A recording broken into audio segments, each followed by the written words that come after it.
vous allez bien? Alors je vous retrouve pour une nouvelle vidéo et alors cette vidéo ça va être donc un bilan mensuel en fait du mois de juillet comme d'hab. À la base je voulais peut-être faire une vidéo qui regroupait le mois d'août et le mois de juillet mais finalement je me suis rendu compte que j'avais quand même pas mal lu au mois de juillet et donc pour pas faire une vidéo qui dure 35 000 ans j'ai quand même décidé de faire juillet et donc en août vous aurez un autre bilan mensuel. Je vous propose de commencer sans plus tarder avec un livre d'un auteur auto-édité. Il m'a l'a envoyé début juillet. Donc il m'avait proposé si je voulais le lire, etc. Comme il m'avait vendu un peu ce livre d'une façon assez bien faite et surtout ça m'a donné envie donc de le lire. Je me suis dit pourquoi pas. Alors ce livre c'est donc un recueil de nouvelles et pour vous expliquer c'est un peu des nouvelles assez abstraites. Plutôt intéressantes et qui nous font quand même pas mal réfléchir. Et donc ce livre s'appelle Les Nouvelles Fantasmagoriques d'Isaac Demont. Donc si ça vous intéresse, je mets de toute façon l'Instagram de l'auteur en barre de description, n'hésitez pas à aller voir. J'avais un peu peur, vous savez, on sait jamais, et que je n'aime pas et que du coup je suis obligée de dire à l'auteur que malheureusement je n'ai pas adhéré à son écriture. Et finalement, c'était une très très bonne surprise, j'ai vraiment beaucoup apprécié et je le recommande si vous aimez les nouvelles et surtout les nouvelles un peu abstraites qui font réfléchir. Ensuite, je continue avec le deuxième livre que j'ai lu ce mois de juillet. Il s'agit du tome 2 de Les Vivants qui s'appelle Les Proies, écrit par Matt de la Peña. Si vous avez suivi mon update de lecture du mois passé, il me semble que j'avais donc terminé le tome 1 et ici du coup j'ai terminé le tome 2. Voilà, c'est dans la continuité de ce que j'ai pensé du premier tome. J'aime beaucoup l'univers, ça m'a fait beaucoup plaisir de retrouver les personnages, d'avoir plus de réponses à mes questions et puis surtout de voir comment l'auteur avait bien approfondi certains sujets qu'il avait abordés dans le premier tome. Ce qui m'a déçu un peu, c'était la fin, que j'ai trouvé assez bâclée et assez rapide par rapport à tout ce que l'histoire de base pouvait promettre. Voilà, j'étais un peu déçue par ça. Maintenant, ça n'a pas gâché ma lecture, bien au contraire, et je suis quand même contente d'avoir terminé cette saga. Continuons maintenant avec deux autres livres que j'ai lus sur ma liseuse toujours, dont je vous avais déjà parlé de la collection. Il s'agit des Contes Interdits, et cette fois j'ai lu donc le Conte Interdit Cendrillon et celui de la Petite Sirène. Alors pour vous en parler vite fait, dans celui de Cendrillon, donc ce qui est plutôt intéressant, c'est que cette fois le personnage principal, donc Cendrillon, est horrible. Vraiment, c'est la pire. On passe de la Cendrillon que l'on connaît dans le Disney, dans le conte de la petite fille toute gentille, qui se fait maltraiter par sa belle-mère et par ses demi-sœurs, et qui rencontre le prince charmant, naïve, très belle, etc. à, dans le conte interdit, une Cendrillon totalement à l'opposé. Elle est toujours maltraitée par sa belle-mère et ses demi-sœurs, mais là, elle va prendre son avenir en main, entre guillemets, et décide juste de se venger. Du coup, elle devient une Cendrillon horrible, glauque, immonde, vraiment. C'est ça qui est un peu intéressant de voir du coup la Cendrillon totalement différent. Par contre, je n'ai pas forcément aimé ce conte interdit. Il a été écrit par Sylvain Johnson, si je me trompe pas. On retrouve tous les ingrédients qui font les contes interdits, donc le glauque, le malsain, le malaise ambiant, etc. Les déviances. Maintenant, c'est vrai que il y a des choses qui m'ont paru trop absurdes, trop... C'est même pas forcément que c'était trop glauque quoi, c'est vraiment que c'était absurde et je n'ai pas trop apprécié cette lecture. Et maintenant pour vous parler du deuxième conte interdit que j'ai lu, donc celui de la Petite Sirène, toujours écrit par le même auteur. Cette fois on va suivre donc une jeune fille qui est atteinte de sirénomélie, donc c'est une vraie maladie mais assez rare forcément, et qui fait que les enfants quand ils naissent ont leurs deux jambes collées comme une nageoire de sirène quoi. En temps normal on va dire, ils ne vivent pas très longtemps.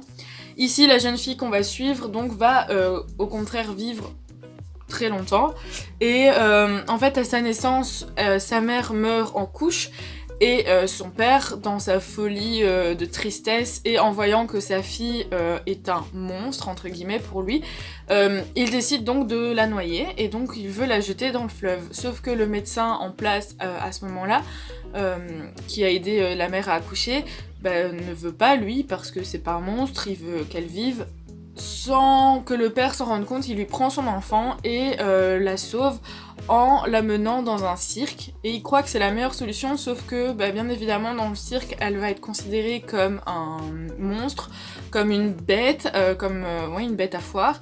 Et elle va être utilisée pour des choses pas très jolies et très catholiques, on va dire. Là, elle va avoir un ami qui lui a comme handicap d'avoir ses mains comme des pinces de crabe, de homard. Et donc voilà, elle va vivre dans cette ambiance-là assez glauque, assez malsaine, elle va être maltraitée, enfin vraiment c'est horrible. Jusqu'au jour où elle va réussir à s'enfuir avec son ami et elle décide donc de subir une opération, enfin elle veut subir une opération pour qu'on lui sépare les jambes et qu'elle devienne enfin normale. Voilà, ça c'est un peu le speech de l'histoire. Ce que j'ai trouvé intéressant, c'est du coup qu'on parle de cette maladie, la sirénomélie, que je ne connaissais pas du tout, et voilà, je trouvais ça intéressant. Maintenant, encore une fois, c'est pas non plus un des contes interdits qui m'a le plus marqué. Voilà, sans plus. C'était glauque, mais enfin... Non, franchement, c'était les 2 contes interdits que j'ai lus, c'était pas les plus intéressants, on va dire. Ils m'ont pas tenu en haleine, j'avais pas envie de continuer, enfin voilà, c'était... Je pense que je vais faire une petite pause sur les contes interdits parce que je pense que mon intérêt pour ces livres commence un peu à descendre, donc à mon avis c'est peut-être ça aussi. C'est pourquoi je n'arrive pas à apprécier. Après, quand je vois les notes sur Livre Addict pour ces 2 livres-là, elles sont pas très élevées non plus, donc je pense que j'ai pas été la seule. Alors, on va continuer dans les livres sur ma liseuse. Alors, c'est vrai que je lis beaucoup sur liseuse, je m'en rends compte. Et cette fois, on va parler de Ils ont laissé papa revenir, écrit par Tony Maguire. Alors, sachez que j'ai fait une petite bêtise entre guillemets parce que Ils ont laissé papa revenir, c'est le 2e tome que Tony Maguire a écrit. Le premier tome, je ne sais plus comment il s'appelle, mais je vous le mettrai ici. En fait, Tony Maguire, dans ces 2 tomes, va retracer son enfance, son adolescence et du coup sa vie d'adulte. Et elle va nous témoigner son histoire, elle va nous raconter ce qui lui est arrivé quand elle était jeune, donc...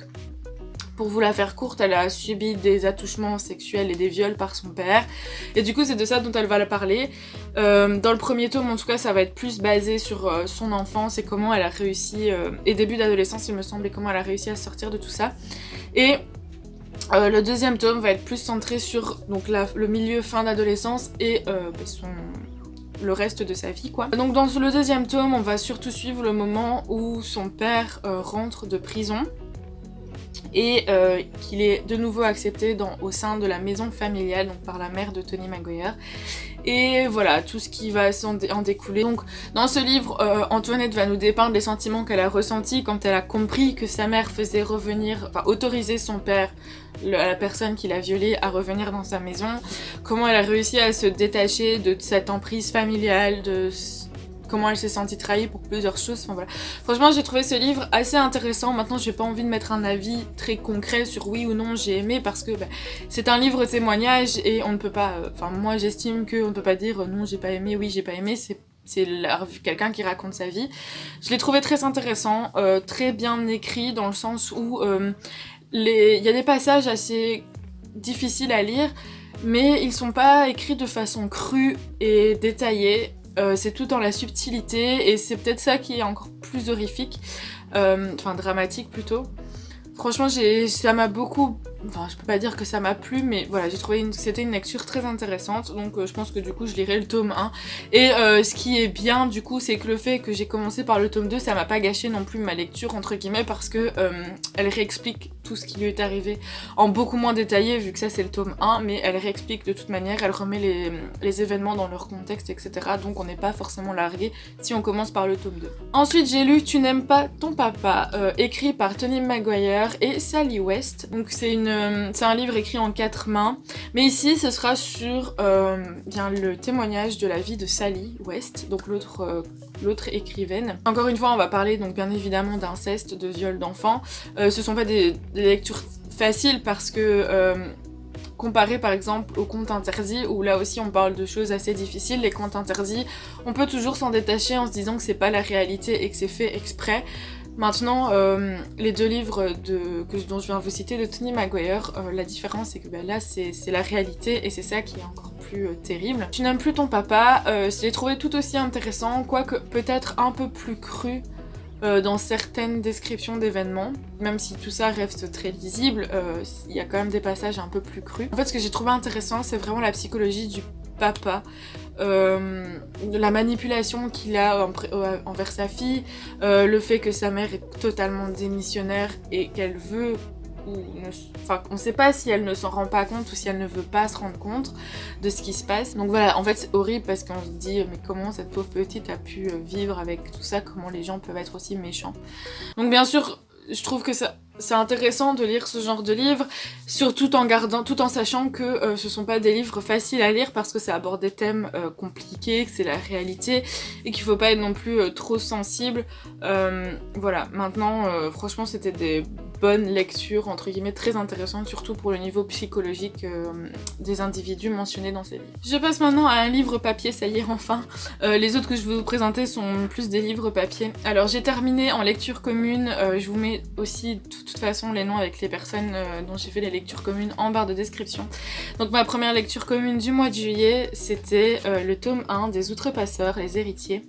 Voilà, de Cindy Van Wilder. Je vous en avais déjà reparlé dans une de mes vidéos update il me semble, et j'ai juste beaucoup apprécié cette lecture. Donc déjà en lecture commune c'était d'autant plus agréable et j'ai vraiment beaucoup apprécié cette lecture parce que ce fut un coup de cœur vraiment progressif.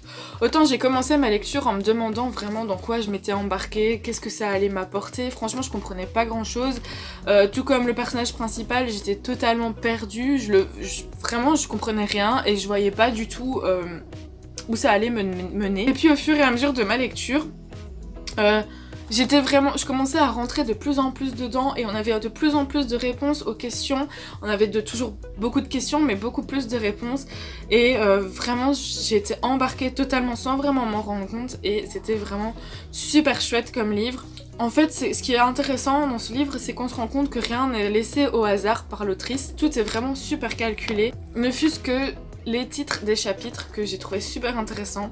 On commence par exemple avec un chapitre qui s'appelle Première plongée, suivi de Premier souffle, suivi de Deuxième plongée, suivi de Deuxième souffle, etc.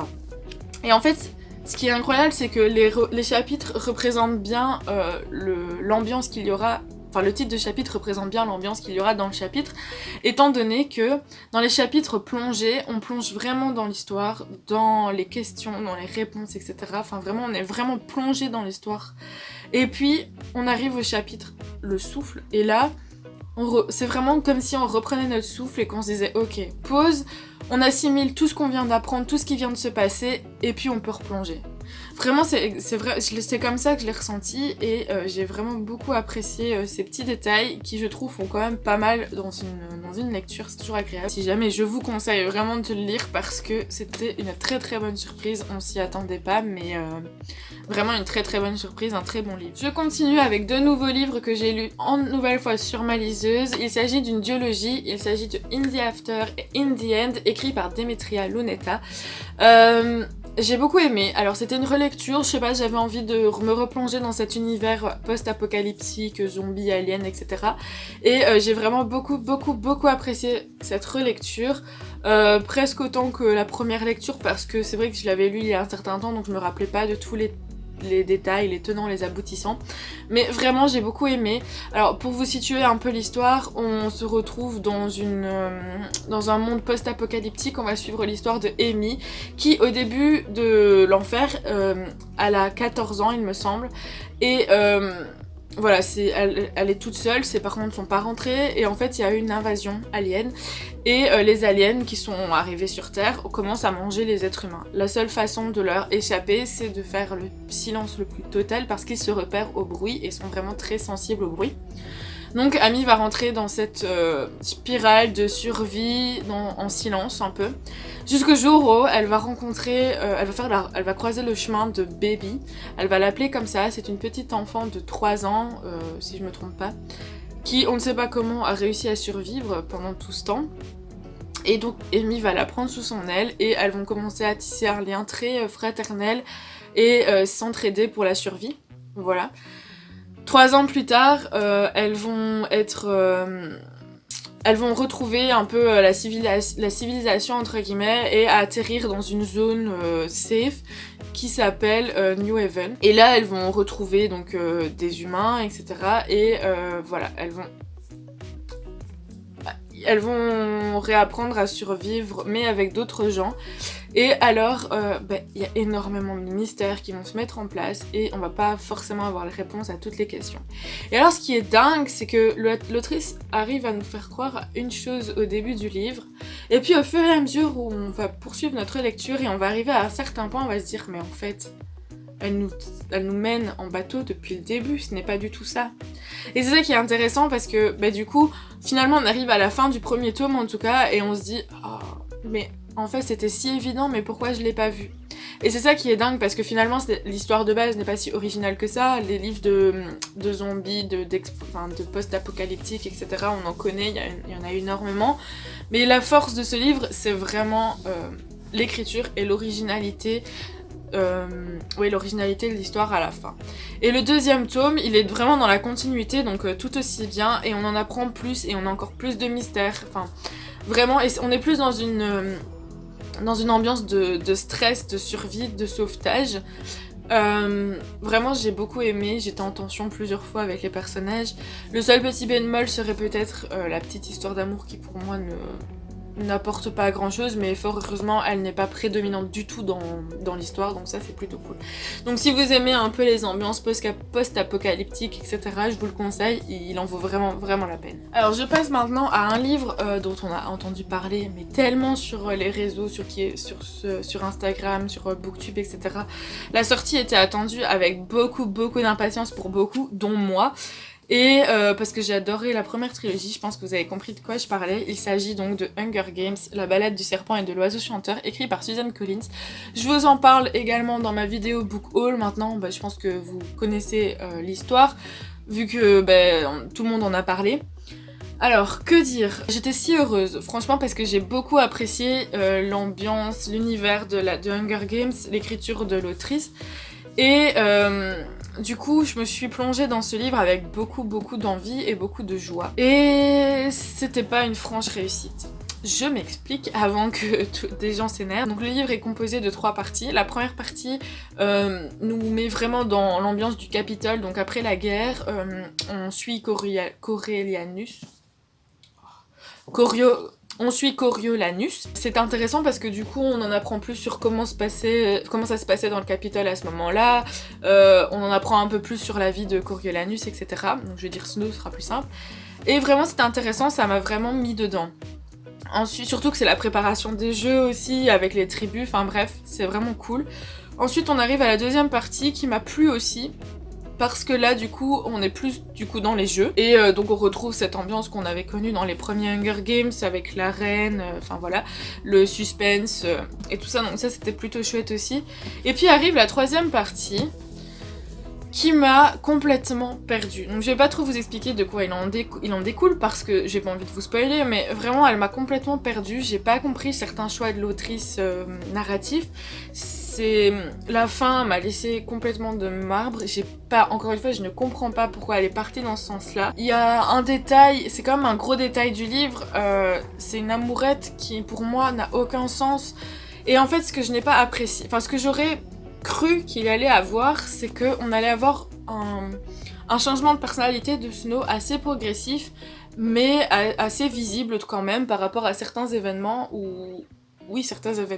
qu'il allait vivre au fur et à mesure du livre.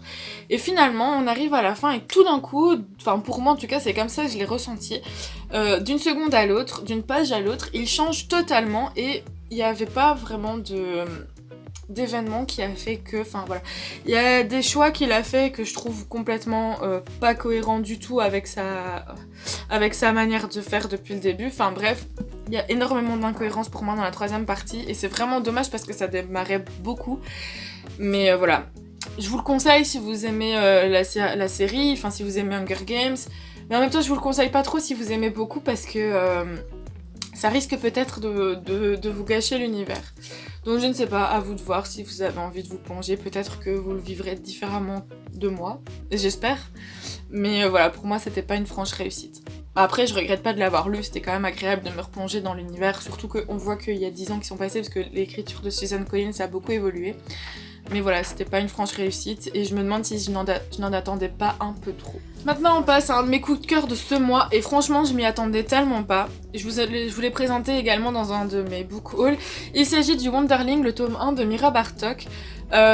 Si vous vous rappelez, je l'avais acheté juste par esthétisme, je trouvais que la couverture était super belle et je trouve toujours d'ailleurs que la couverture était super belle et je savais pas du tout de quoi ça allait parler parce que comme vous pouvez le constater, la quatrième de couverture est juste vide, enfin il n'y a pas grand chose, ça ne raconte rien. Je savais juste que ça allait être en jeunesse, etc. Et voilà, donc j'avais hâte de m'y plonger et en même temps j'avais un peu peur parce qu'on ne sait jamais. Et finalement je l'ai adoré. C'est vraiment un beau livre, c'est une vraie pépite. On va suivre l'histoire de Arthur, donc ce petit renard, qui est un petit renard à une seule oreille et qui essaye de trouver un peu le sens de sa vie, pourquoi est-ce qu'il est sur Terre et surtout de retrouver sa famille parce que Arthur ne se rappelle pas d'où il vient, il ne se rappelle pas de sa famille, il ne se rappelle de rien. Tout ce qu'il sait, c'est qu'il a un pendentif autour du cou avec le chiffre 13 et c'est comme ça qu'on l'appelle au début du livre, chiffre 13, enfin numéro 13. Et il vit dans un orphelinat où il est très très maltraité, les autres enfants aussi, et vraiment c'est triste, c'est poignant. Et on s'attache beaucoup à ce petit renard. On a juste envie de le prendre dans ses bras et de lui dire t'inquiète, ça va bien se passer, on va te protéger, on va te taper tous les méchants autour de toi. Enfin vraiment c'est super poignant, c'est très... comment dire? Oui, c'est très poignant, c'est très touchant, voilà. C'est un beau jeunesse et je pense que il peut plaire à tous les âges. Il m'a énormément plu donc j'ai hâte de lire le tome 2. Si vous avez l'occasion, franchement foncez parce qu'il en vaut vraiment la peine. Il aborde des sujets super intéressants. Vraiment, la morale de l'histoire, c'est vraiment se dire que même si on a des embûches sur notre chemin, même si on rencontre énormément de difficultés, il faut jamais abandonner car il y a toujours de l'espoir derrière. Et je trouve ça vraiment beau, voilà. C'est très poétique. En fait, je pourrais en parler pendant des heures parce que j'ai tellement accroché et je m'y attendais pas, surtout c'est ça qui a fait que. Mais vraiment, c'est très poétique, c'est très touchant, enfin je me répète aussi. Mais vraiment foncez si vous avez l'occasion parce que, je me répète, mais il en vaut vraiment, vraiment la peine. J'ai déjà allergie, je perds ma voix, c'est pour ça. On continue avec le triangle amoureux ou pas de Marissa Kenter, publié chez Lumen. Ouais, j'ai pas grand chose à dire pour ce livre, je vous l'avais aussi présenté. Voilà, j'ai pas grand chose à dire, c'était une très bonne lecture, j'ai beaucoup apprécié, ça m'a fait du bien un peu de lire un livre un peu plus chill, un peu moins prise de tête, très basique, enfin je sais pas comment dire, pas basique mais sans grandes histoires très compliquées de bataille ou je sais pas quoi, enfin vraiment un livre chill, réaliste. Ça m'a fait beaucoup de bien, ça m'a vidé l'esprit et franchement je le conseille, il est plutôt chouette même si parfois j'ai un peu levé les yeux au ciel parce que certains actes ou paroles des personnages m'ont un peu... chafouiné, mais je pense que c'est l'âge aussi qui fait que y a des réactions qui me semblent un peu gamin, mais c'est normal. Mais franchement, une très très bonne lecture, très agréable, et je vous la conseille également si vous aimez le genre. Alors je continue avec un autre livre qui a été beaucoup critiqué positivement sur les réseaux, dont on a beaucoup parlé aussi, et qui ne l'a pas fait pour moi non plus. Il s'agit de Les Roches Rouges de Olivier Adam. Je l'ai lu en lecture commune aussi avec Bookie Wistiti sur Insta. Et alors autant dire que, encore une fois, au début ça partait très bien, je me suis retrouvée embarquée dans l'univers directement, donc on va suivre deux personnages, Leïla et Antoine.